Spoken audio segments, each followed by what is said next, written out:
Paul, thank you for joining me. Where does today's recording find you? Hey, Eric.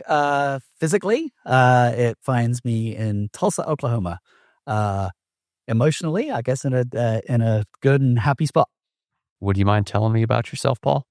I've had a long career, mostly in tech, and I would like to say sort of tech and tech adjacent, across three kind of main locations. So I started my life and my work life in the UK, grew up in Oxford, went to King's College London, wasn't smart enough to go to Oxford, so I ended up in King's College London, and then lived, for those people that know the UK, Oxford and London, kind of halfway between those two is Reading.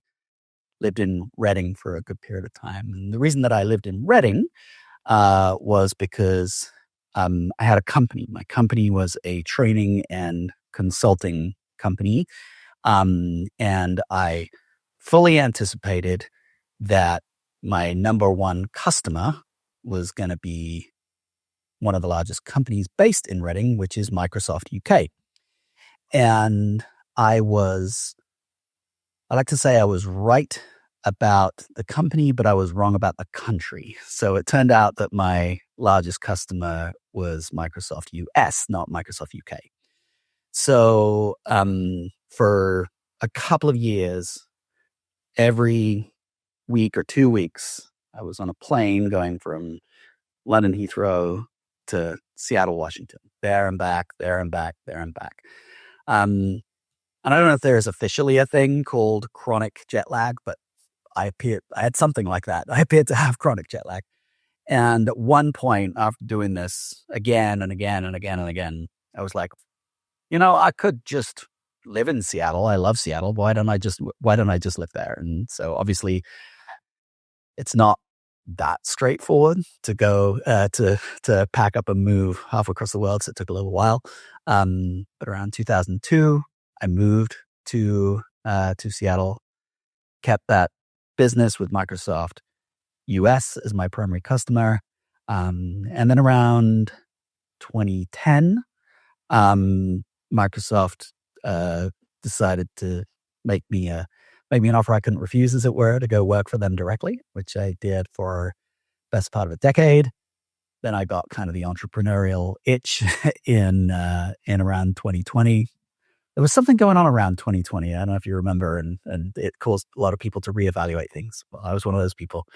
And so I ended up deciding to go back into the field of training and consulting and all of that kind of stuff again, which I've really enjoyed. And one of the main reasons I've really enjoyed it is because when I look back across that full career, what I realized is the sort of common thread. My very, very first job was teaching people how to use computers. I mean, literally computers, we're talking 1994, computers were arriving on desktops for the first time, and many people did not know what a computer was or what a computer did, right? This is very, very early days of Microsoft Windows and things like that. And I've got some crazy stories about how people, for example, I taught somebody who thought that the mouse used to have a cable on it. They thought that if you pulled the mouse, you were pulling the cable and you were pulling the cursor up on the screen. I had all kinds of strange stories. I would tell people to close a window in Microsoft Windows because it actually used to have real sort of virtual windows in there. And I said, do this, do that, close a window. And they literally got up out of their chair and closed the window in the room. People did not know how to use computers.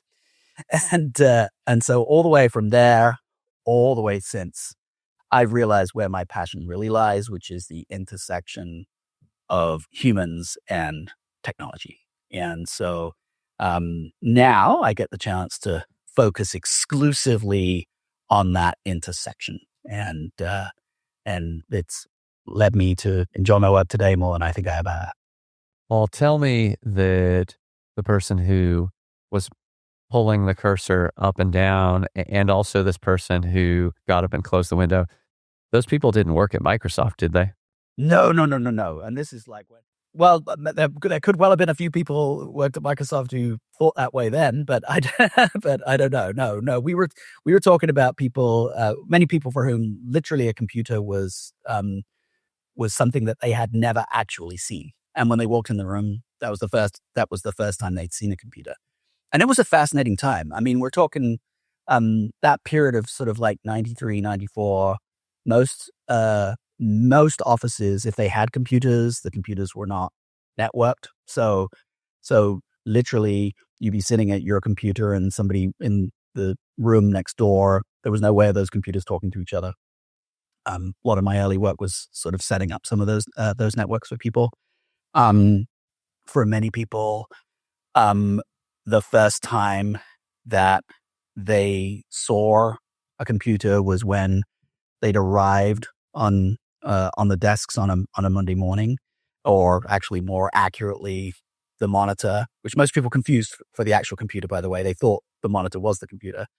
And the monitor arrived on the desk.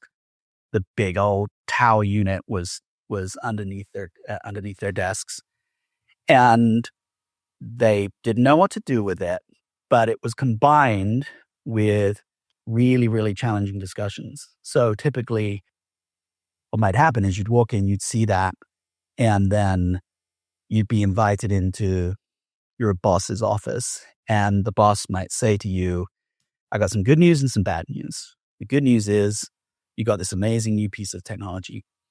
The bad news is that we've just fired your, and they wouldn't say executive assistant those days, they said something like, we've just fired your secretary. And now you're doing all of that stuff. And this led to kind of widespread freakouts, right? You had people who were basically scared because they didn't know how to operate this stuff, and they thought potentially their careers were over.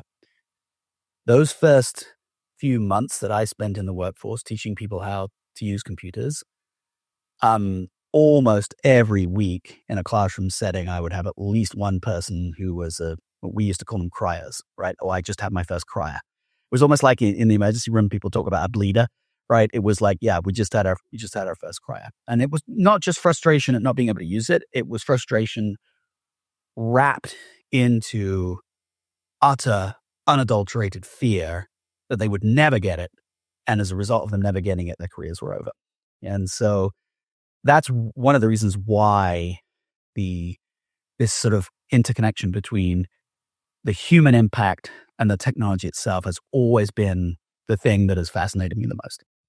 So you talked about you were teaching people to use computers, but then you had confidence that your primary client, I guess, was going to be Microsoft UK. What kind of training were you doing or expecting to do maybe when you went into that? Yeah, so that was interesting. So just to sort of go back prior to when I had my own business, and I started off in predominantly in training, then a collection of training and consulting. So I went from an organization called Oxford Computer Group, where I worked for a year or so. Went from there to an organization which is still around today called Global Knowledge. They were called Global Knowledge Network in those days, and they were an offshoot of the tech company Digital. For folks that remember Digital, Digital were a huge company. There were about 68,000 people, I think, at their highest point. And they had a training division, and I went to work in that training division. And then I set up their kind of nascent consulting division as well. So we're kind of like late 90s at this point. Some major technology releases were coming out, and I was training very, very regularly, and I was fortunate enough to be named Microsoft's UK Trainer of the Year. They wanted to start awarding the trainers that they thought were really good trainers of Microsoft products. And so with that kind of like unlocked a series of opportunities that I really wasn't expecting, right? So I started to get invitations to help write Microsoft curriculum And so I would be sent over to Redmond. I would meet with the teams that were building sort of new generations of software for folks that are technical, things like Windows 2000 and Exchange 2000 and things like that, which were a new generation of software. So I would go there. They hadn't written their training materials. And so I would learn about the product, help write the training materials. And then, of course, people don't really think about this, but if you've got like a massive software release, then the IT departments don't know the software before the software comes out. So they've got to be trained. But in order for them to be trained, there needs to be an army of trainers to train them. And so I was commissioned to do the trainer stuff, this army of trainers that was going to go out and teach all the IT departments. They were trained by me. And then also the press, who were the IT press who were going to be writing about this stuff. They would collect all those journalists together, and then they'd spend 5 days with me, and I would do like a deep immersion in the new software that's coming on so that they could write about it in the press. And so that led to something that I knew I could do, but I hadn't done for a long period of time, which is I'm teaching still, but I'm writing quite a lot. I'm writing courses and things like that. And that led to this interesting opportunity at Microsoft, whereby they really wanted to get quite seriously into writing much more detailed, technical books. And they needed people who could understand the technology and be able to communicate about that technology effectively. So in other words, they needed, you might call it a technical writer, but it's more than a technical writer. They needed a combination of a technical writer and an architect, because there wasn't going to be anybody who could explain it to the technical writer in the way that the technical writer would understand. The person, you had to be both. You had to be the architect and the technical writer. And so I realized that's actually something I can do. And that it was quite a rare skill set. So when I kind of transitioned into working for Microsoft directly, yes, I was doing training on their behalf and I was speaking at conferences on their behalf and stuff like that. But predominantly, I was doing this thing where I'm wearing these two hats. I'm wearing the architect hat and I'm wearing the technical writer hat. And so for really several years, I was basically a professional writer, a professional, if you like, ghost writer, because my name is, if it's in the book anyway, it's like really, really buried inside, and it's sort of shown as being written by this monolith that is Microsoft.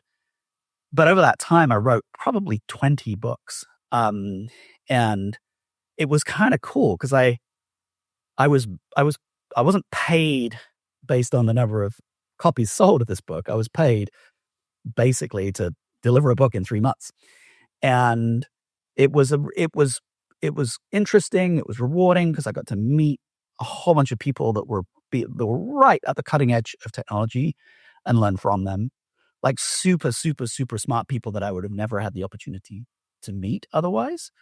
But at the same time, it was kind of lonely too, right? A lot of time spent writing. And I think there's a reason why most writers only truly write for like a couple of hours a day.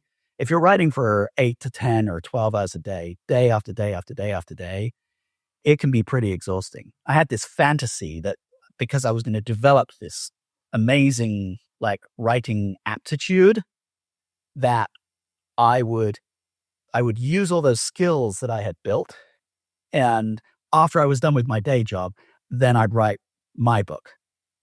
And I never did, because by the time I got to the end of the day, the last thing I wanted to do was sit in front of a computer and write. And so it has literally taken, because of that type of work that I was doing, I stopped doing that kind of work in about 2007, 2008. And it's taken all the way through to 2025 to get to a point where I actually put in the work and have ended up with a book of my own with my name on it, which is The AI Ready Human. Tell me about the work that you're doing today or what your focus is, and then the book just came out. So please do tell me about that as well. So really for the last 5 years or so, that intersection that I was talking about, that technology and human and how they combine for good, the challenges that it causes and so on. That's been my primary focus as I've tried to understand very deeply what are the human skills, the sort of intangibles of great work that are needed in a world where technology itself is changing very rapidly, but perhaps more importantly, the technology is changing the way that work happens. And so I've been doing that through building programs, through organizational design work with organizations to help them understand how do we structure our infrastructure, our policy, our culture, and things like that in order to be able to get the most out of humans in this new world of work. And because if you really think about it, and most people don't, if you really think about it, every aspect of work has transformed really over the course of the last 5 to 10 years. And it's not all in a visible way, in the same way that I described when people had the computers arrive on their desk. That was a very, when back in the 90s where you walked in and all of a sudden there's this big monitor on your desk and this tower underneath your desk, that was a visible instantiation of how the world of work was changing. But today, a lot of those shifts are just subtle changes to what's happening inside the devices that you're already using. So there's not this physical instantiation of it. But they come together, right? They compound. And as they do, if you sort of take a backward lens and look back 10 years, you'll realize that the what, the when, the where, the how, the who with, all of these aspects of work have utterly, utterly transformed. And therefore, we need new approaches to deal with what is different.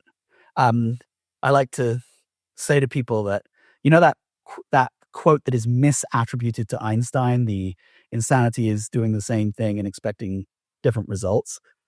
I actually flip that completely on its head. Insanity is doing the same thing and expecting the same result because everything has changed. Everything underneath us has changed. So if you're managing how you were 10 years ago and expecting the same results, you're not going to get them.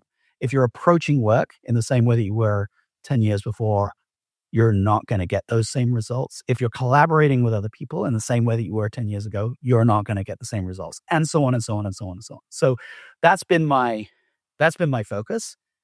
And it is, we've dealt with different trends through that period for the last 5 years. Obviously, there's been things like the remote trend, the hybrid trend, and where we've settled with regard to that changes how people work. But then, of course, a really, really big one and a really fascinating one has been the rise and emergence of AI, and specifically generative AI, which for most of us is the visible version of this AI that is now surrounding us.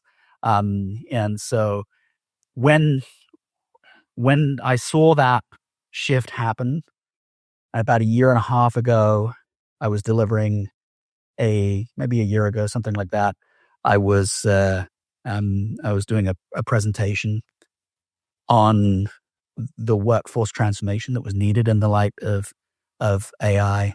We had a whole bunch of people who came up to me beforehand and came up to me afterwards, and they were kind of explaining how they were approaching all of this. And I realized that they were thinking about it in a very traditional way and not really reflecting just how much AI is changing work.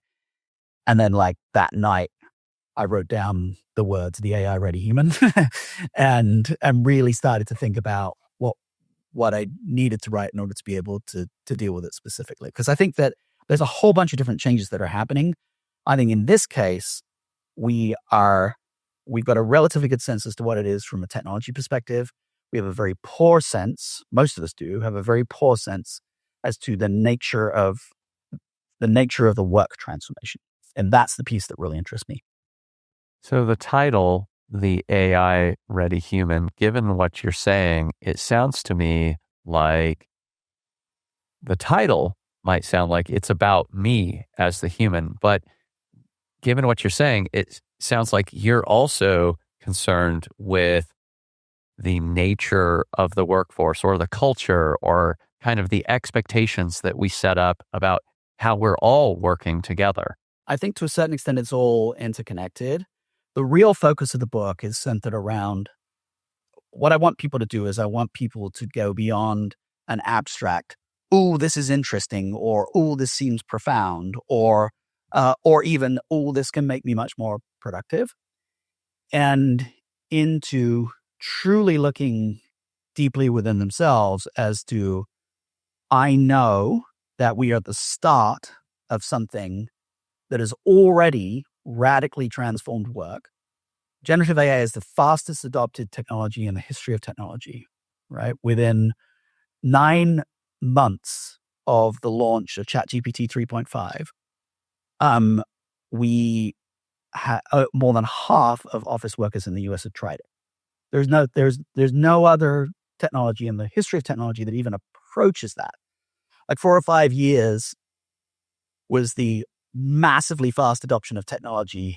The things that we think of that were adopted super fast, things like, I don't know, Instagram or the iPhone or something like that. It was always like sort of 4 or 5 years. This was 9 months before until we got to like half of all people using it. And so it clearly is sticky. It clearly is interesting. And that's a lot of how people think about it. But what they need to really start doing is thinking about, okay, as a human, and this is why I went with the AI ready human versus the AI ready employee or whatever, right?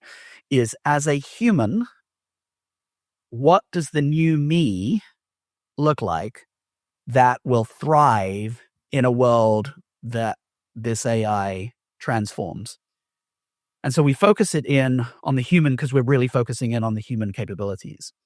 Now, that said, within that and within the book, we talk about stuff that you do as an individual, but we also talk about what collaboration is like in this new world, how AI joins your team, how, for example, for the vast majority of us, pretty much all of us actually now are going from a world, if we were individual contributors inside our organizations, we're all kind of managers now because we're managing these AI entities to help us do the work that we're doing. And so we have to have a set of management capabilities that we would never have had before.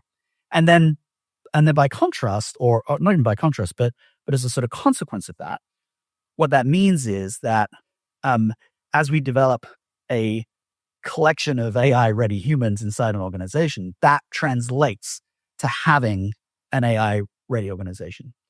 So in the book, I'm really dealing with, I would say, predominantly one side of the equation, which is what is the set of capabilities that the human needs.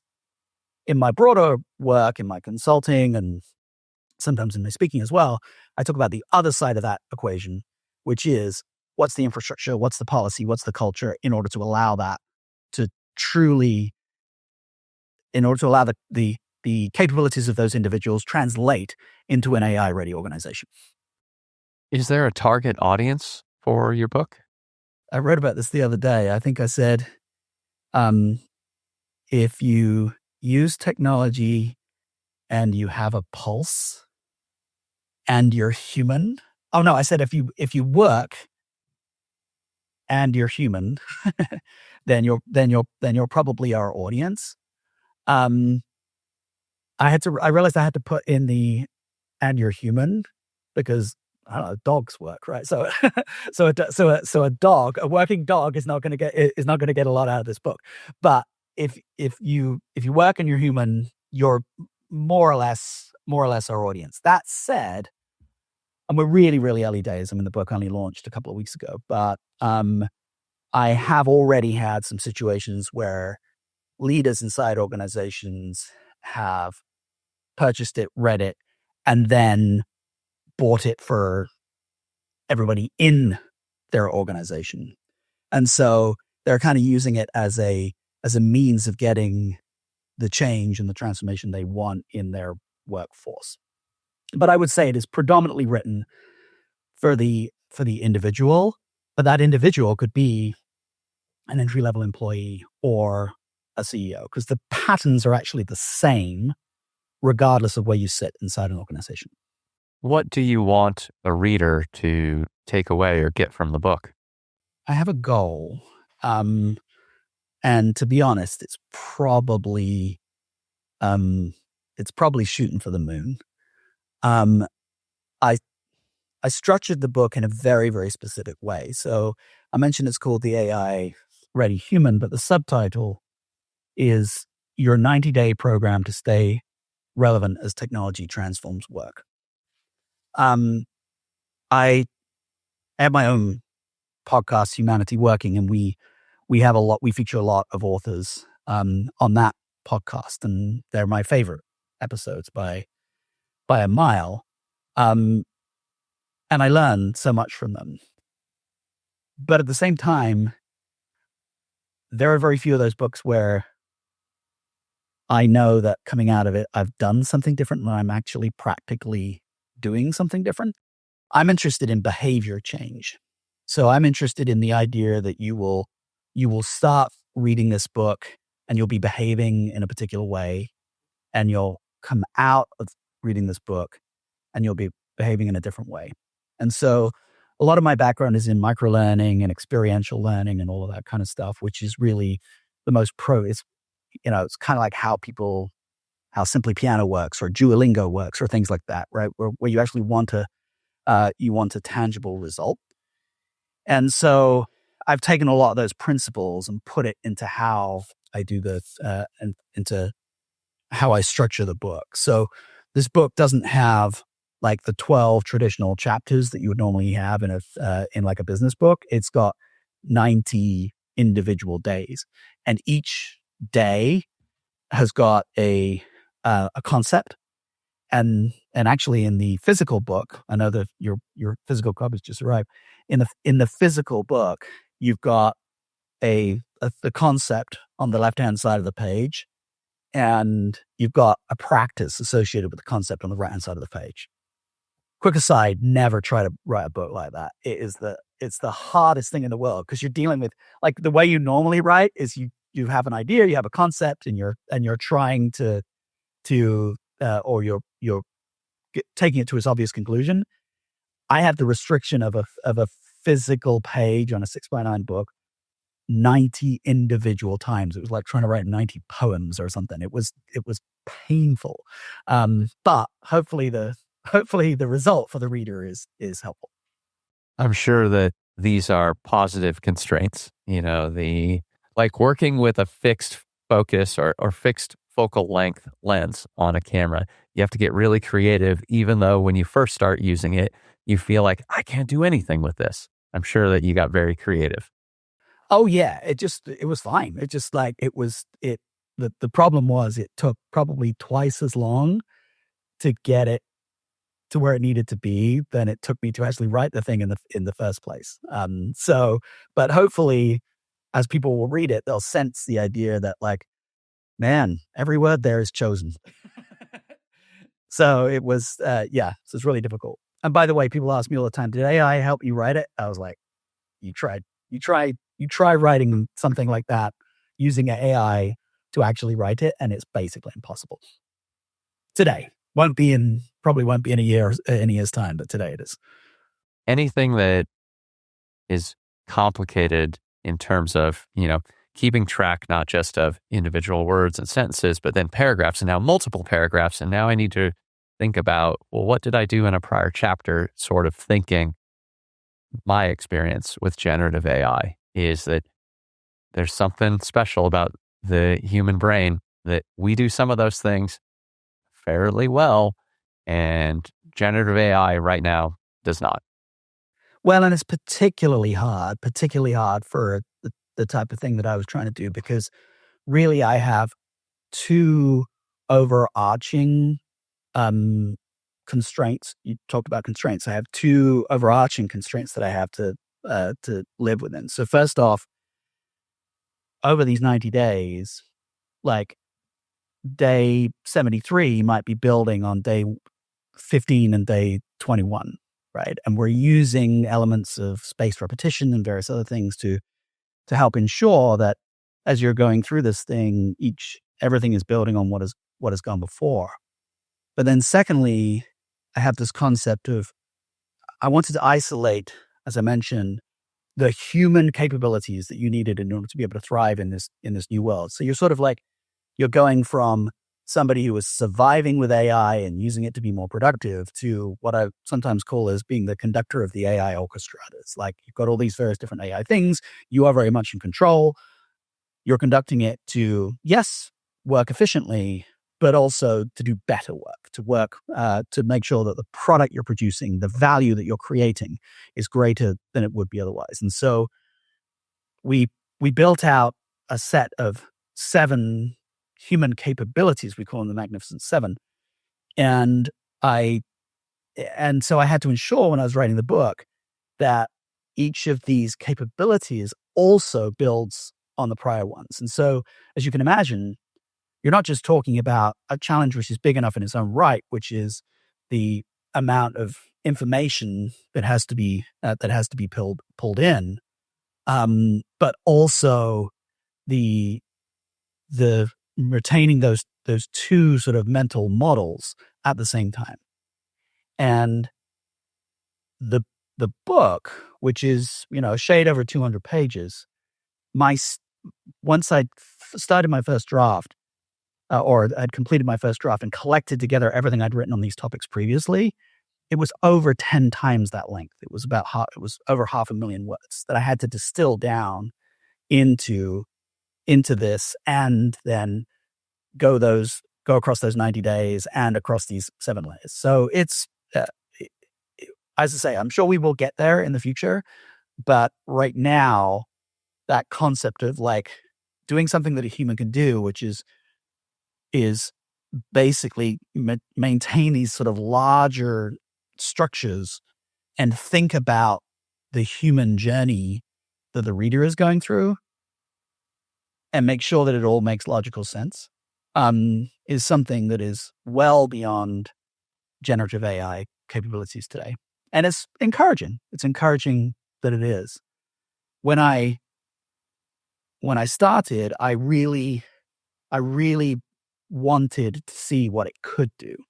And so I did use AI very extensively early on. For about 2 weeks, I tried building different models. I've got a good technical background, so I was building custom GPTs. I was building automations and integrations. I was looking at authoring software, where you could basically make API calls to various different AI models. I was playing with all of the different AI models. I played with every piece of it.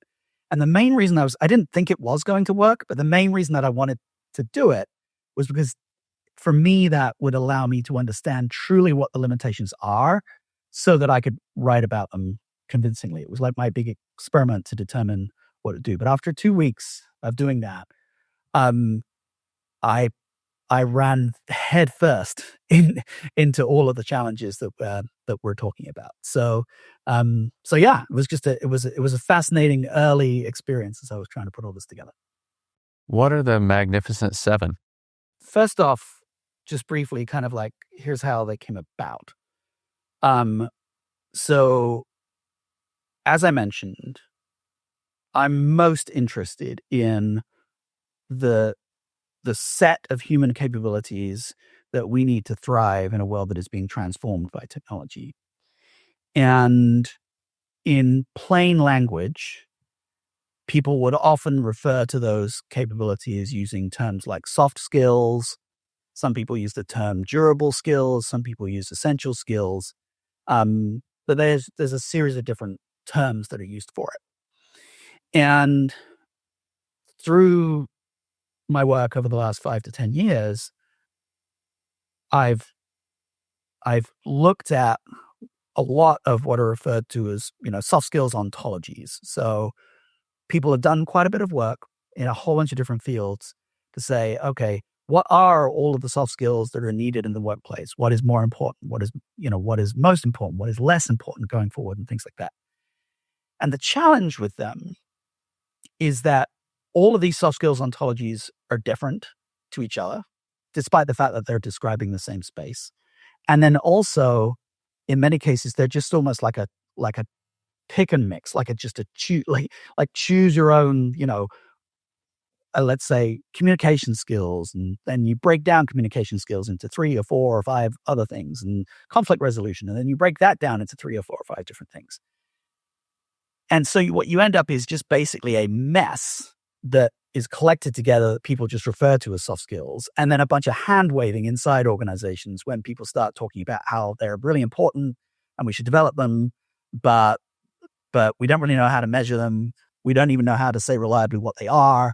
And as a result, everybody just says, well, wouldn't it be great if our employees had better soft skills, but then they don't do anything about it. And so I wanted to kind of figure out a way to fix that. And most of the time when I was interviewing people around this that were in this field, they would say, well, yeah, but it's just really complicated. And I would be like, yeah, but I don't know. So is flying a plane. So is being a doctor, right? I mean, these things are complicated, but professions, real professions, find a way to create represent these things consistently so that people know what to learn, know when they're being successful, and all of those kind of things. So the genesis of the Magnificent Seven came from trying to put together something that collected together all of those durable skills that you need at work, but do so in a way that is deeply understandable, not just for the human that needs to build them, but also for, let's say, learning development departments inside organizations, or CEOs inside smaller companies. Go, okay, if my people can do these 7 things, then my company will do well. If I can do these 7 things really well, then I'll thrive in the workplace. And so that's where it came from. And then the second aspect of it was really centered around the idea that because they're durable skills, they should be evergreen. In other words, we should have always needed them. And they should also be ever changing, in the sense that when the world around us changes, it changes how we need to execute these capabilities. We need to use this muscle, but use this muscle in a different way because the world has changed. So that was sort of like all of the work that went into it. I interviewed about 200 different specific employees, to try to pull together common threads as to how really effective people do work. And then I interviewed learning development leaders and various other people that worked in this field. So long, that's all the genesis of all. You asked me what they were. I'll now get to that. Right. So there are 7 layers, as I mentioned. So we go from the lowest level all the way up to the highest level. And I will go from bottom to top, but know that top is the ultimate goal. So the lowest level is readiness, and we think of that as just simply your ability to be able to show up every day with some form of focused energy. So that could include things like getting enough sleep. It could include things like exercising, moving, good nutrition, all of those kind of things. But the stuff that sort of fills your battery so that you can work effectively. How people do that will be individual to them. The next layer above that is organization. So we think of organization as really, in today's world, making sense of the world around you, right? So what is actually going on? And if you think about it, right, organization is extremely different now than it was when I first started in the 90s. In the 90s, we still had filing. We had people whose job it was to physically file things in filing rooms and record departments and things like that. All of that's gone away. But do we still need organization? Sure, we do. We need organization to understand everything that's going on around us, to be able to structure our day in a way that allows us to get work done, right? So a lot of the formal structure that gave us organization before is gone. So now we have to do our own organization in order to be able to make sense of the world around us. Next layer up from that is control. And you can think of control as how do I take command of everything that's happening? So it's entirely possible to have a very organized calendar, but 90% of it wasn't scheduled by you. And then you're not really in control.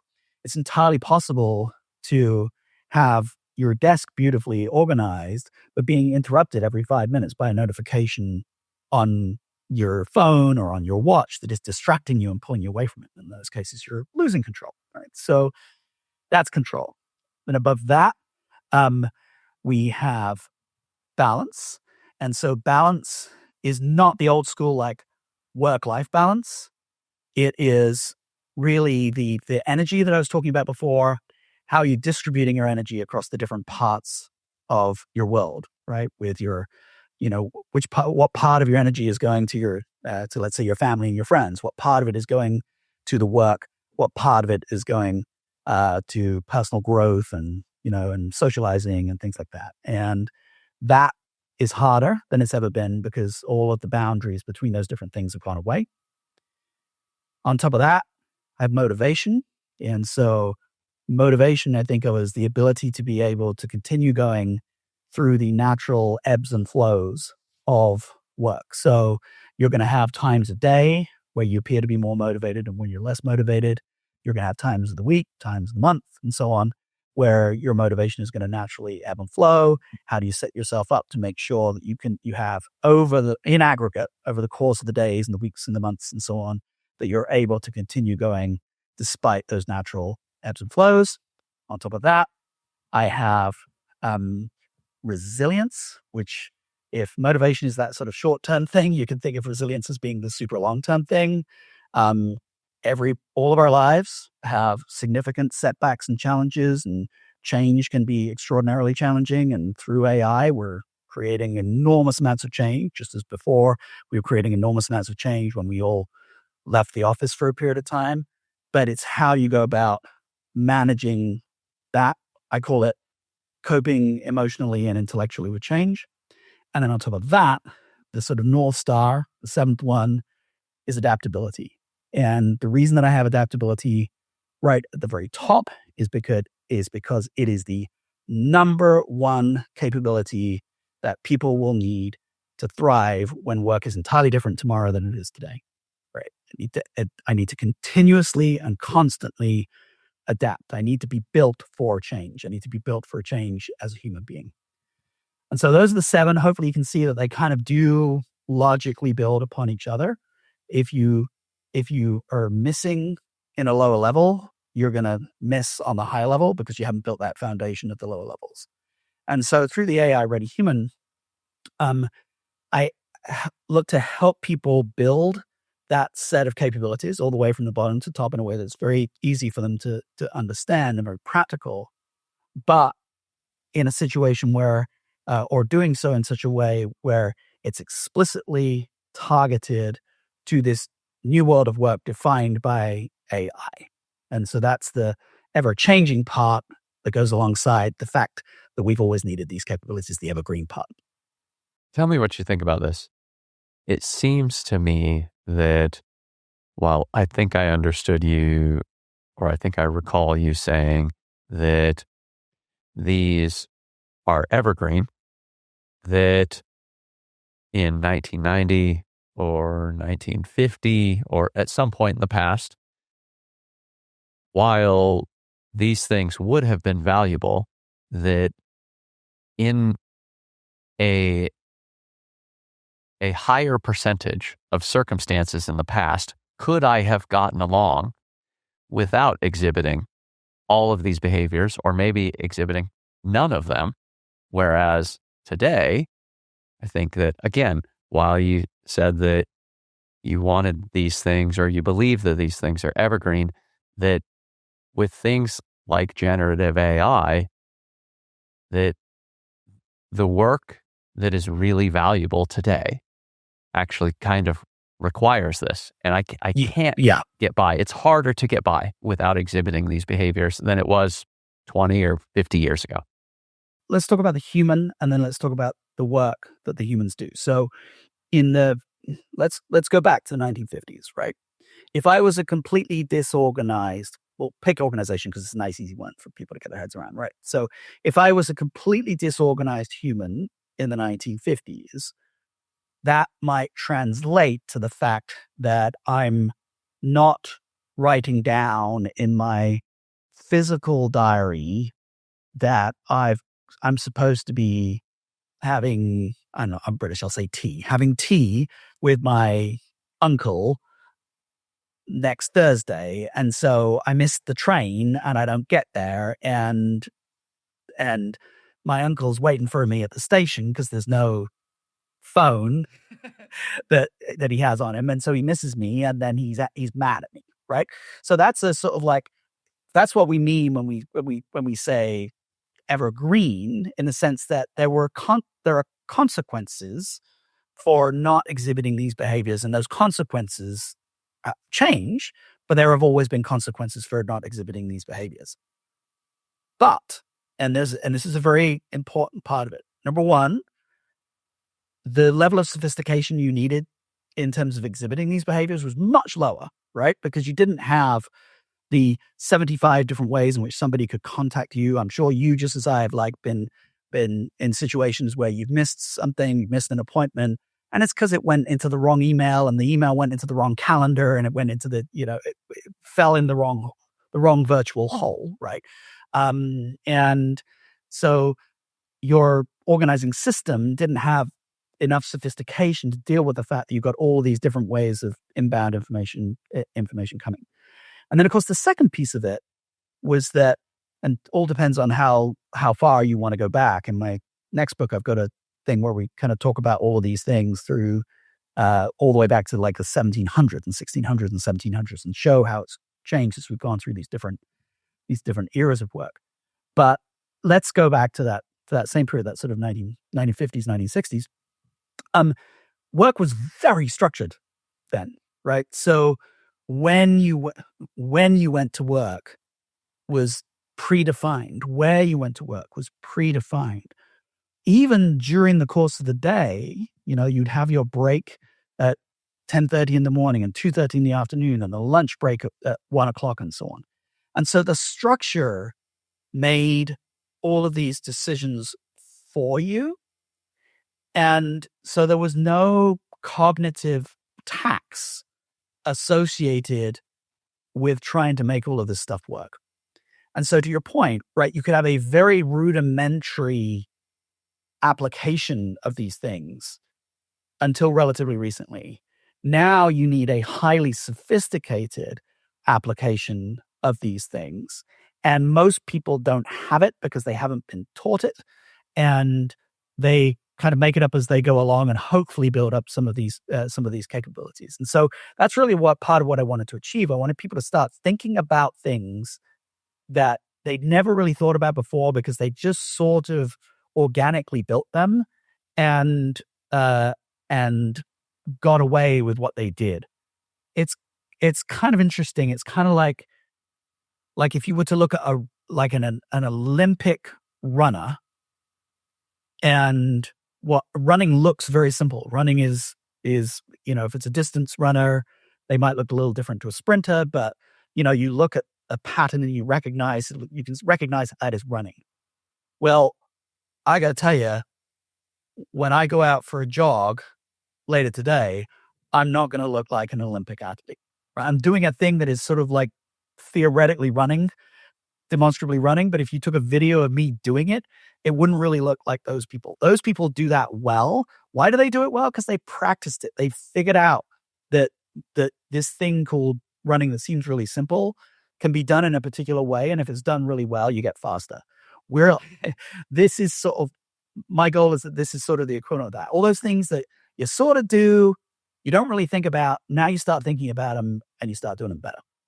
Interesting to me to think about how some of these things might have shown up over time, on average, of course, because any individual circumstance or any individual is going to change this a lot. But I'm guessing that from, about the 1910s or 1920s, with the advent of scientific management and the assembly line and whatever else, that things like adaptability became, for a growing percentage of the Western world, less and less important. Yes. Because,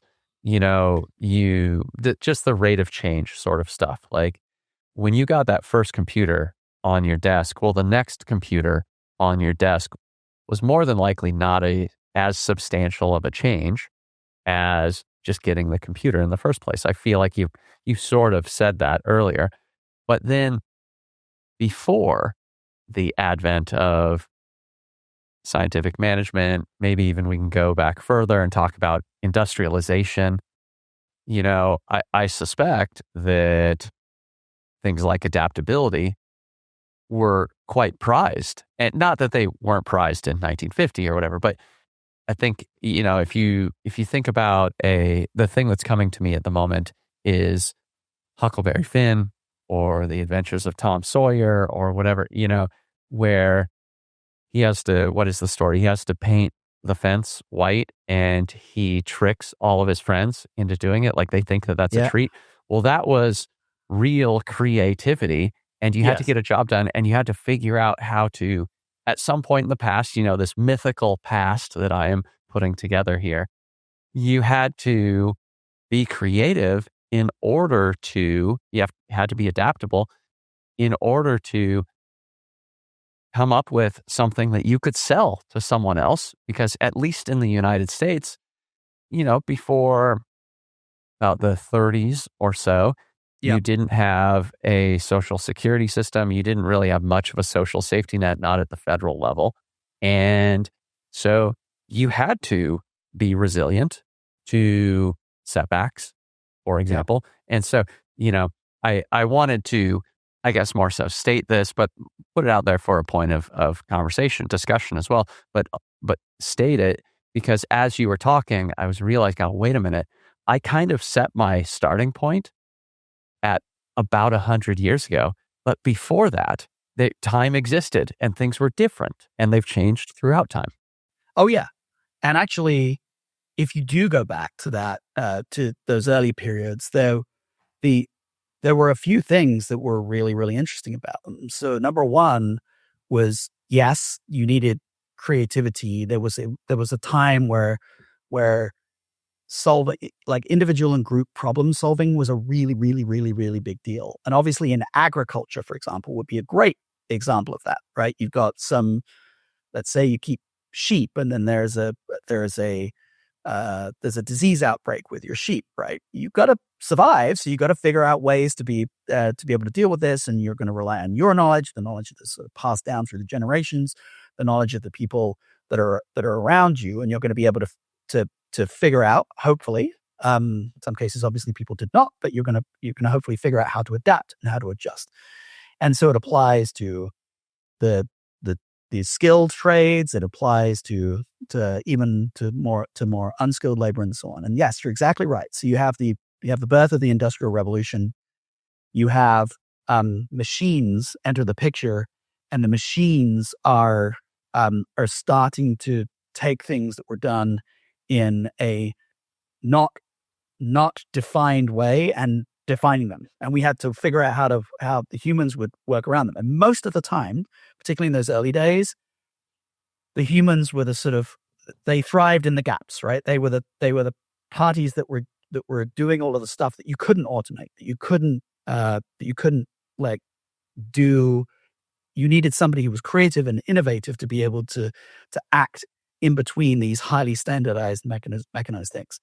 Then you get to a point in the evolution of work whereby, with the birth of scientific management processes and things like that, that it becomes almost gospel inside organizations that the more standardization you have, the more you get people to behave like cogs in a wheel, the more efficient you are going to be. People forget the origin of the word computer.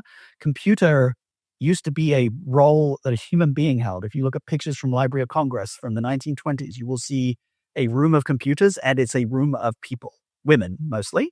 And actually, in some cases, almost all women will be sitting in rooms, and they are the computers because they're behaving in a very structured, kind of algorithmic way that is designed to achieve a specific result. And so you're absolutely right. We have gone through waves where the top parts of the pyramid are more prized in a work construct, and times when they are less. I suspect that we've now entered the sort of like final wave of that. I always hesitate to say final waves, but I suspect we've entered a final wave of that now, whereby for the foreseeable future, the idea of being adaptable and resilient is going to become, again, the most prized asset. Why? Because we now live in a world that can't be modeled in the same way that it was back in the day, right? What was possible through the traditional sort of scientific management processes was only possible because your competitors were not changing overnight. The nature of the work you did was not changing overnight. I mean, heck, we just, like, the day we're recording this, we just, heard that Tesla is going to start, at least is not, that making cars is probably not going to be Tesla's core business anymore, right? I mean, this is sort of the world in which we live now, whereby you can go, yeah, I know we make cars, but now we make robots. That's what we're entering into. And so people need to be able to adjust and adapt much, much faster in order to be able to deal with that. I agree with you 100%. And it sounded to me like when you were talking about training people and you had a crier, or whether that was the same or not as, hey, here's this computer, but we just got rid of your secretary. I think that if you get laid off, or if somebody feels like they just don't even need to employ you in the first place, because it's more expensive in certain cases to employ a $100,000 a year employee that does an okay job than it is to employ a person who, manager or whatever they are, who is going to then spend, I don't know, let's say $15,000 a year on an AI. And the AI actually at this point doesn't do a very good job at all. But the thing is that the ROI on a $100,000 a year employee that does okay work is worse than an AI that costs you $5 or $10 or $15,000 and really doesn't do a good job at all. And so if you're one of those people that is negatively affected, thinking that you can just go and find another job without changing your behavior or changing your expectations seems like a fool's errand. And I felt like you were speaking a little bit to that in a number of things you said earlier. Yeah, definitely. I don't have a crystal ball in terms of what's going to happen to the job market. And we have been, over the last at least 50 years, but probably 100 years, we've been through wave after wave whereby very smart people have predicted mass unemployment, and the type of mass unemployment that has been described. Obviously, that we've had periods of very high unemployment, but the type of mass unemployment that's being described, which is we've got factories now, so we don't need factory workers, so everybody's going to be out of a job. Those technology-driven waves of mass unemployment have not really happened in the past in the way that we would expect them to. So the question is this different, right? Is this different in some way, shape, or form? And I can't be certain about whether it is. I suspect it is, right? But I can't be certain that it is. But there is a risk. There's a non-zero risk, and it's probably certainly at least in the teens risk, that we are entering a period like that for the very reasons that you're talking about, and for the fact that this is not a question anymore of just simply, well, the robots do this, so I can, like, we have this phrase in technology, you move up the stack, right? So you just go, okay, well, computers do this now, or robots do this now, so I'll do the thing that manages the thing, right? And that works when there's strong limitations in the technology. But here, what we're dealing with is, in many cases, the AI doing things that highly skilled humans were doing previously. And one of the most interesting and I would say worrying pieces of it is that for a lot of the jobs where the jobs themselves are very, very tightly defined. So think of something like like accountancy, right? There's a tax code, right? Where there is where your job depends upon a body of knowledge, and that body of knowledge can be used as ingress into a technology system, you're kind of screwed, right? Because you're effectively all the way in which you survived is just being a bit smarter than those pieces of technology. Now, once that technology is as smart as you are, you're kind of screwed. So you got to think of other ways of other things to do and other ways to approach it. And so I do worry about that, and I worry about the idea that I think many of us, certainly not all of us, but many of us are either paralyzed by fear and uncertainty and doubt and not knowing what to do about it, or going a bit head in the sand. I worry about this idea of us sleepwalking into irrelevance, right? Our jobs disappear while we're busy scrolling on our phones, right? I don't want that to happen, which is one of the main reasons that I wrote the book. So I think that there is a non-zero risk that can happen. One of the things I'm encouraged about, we're only like a couple of weeks in, and so it's very early days, but right now we're the number one new book in the job hunters category on Amazon. And the reason that I'm encouraged by that is because a friend of mine said to me recently, and I think he's dead right, we're all job hunters. Even if you've been in a job for 20 years, the same company for 20 years, you should have the mindset of a job hunter, which is, in other words, what's the next thing? Whether it's in my company, outside of my company, what's the next thing where I can be valuable in that next thing, valuable in a way that computers are not replacing, but where the computers are helping me do a better job where I'm in control. And so the fact that job hunters are looking at this, to me, is encouraging. I just encourage all of us to think of ourselves as job hunters. Well, Paul, you have definitely taken me to a point where you're going to leave me wanting more, because rather than asking you to, tell me where I can learn more and any final thoughts and all that a couple of minutes ago, I wanted to keep going because I was finding this so interesting. So thank you for that. I think that's a good place to be at the end of a conversation, and it makes it really interesting to get to read the book. So again, thank you. So I'll ask you the final two questions, knowing that I left us very little time, unfortunately. Where do I go to learn more, connect? And do you have any final thoughts or words of wisdom, things you would want me to be thinking about after today? The book itself, as I mentioned, is called The AI Ready Human. You can find it on Amazon, or if anybody wants a signed copy, they can just go to my website, paulslater.ai, and you'll find a book link there, and you can get a signed copy if that's kind of your jam. That is for some people. And so a lot of information about it there. We also have a newsletter and a podcast called Humanity Working. So if you go to humanityworking.net, that's a Substack, and I post about this stuff regularly. And then in terms of final thoughts, I think I want to come back to that idea of sleepwalking into irrelevance. I don't think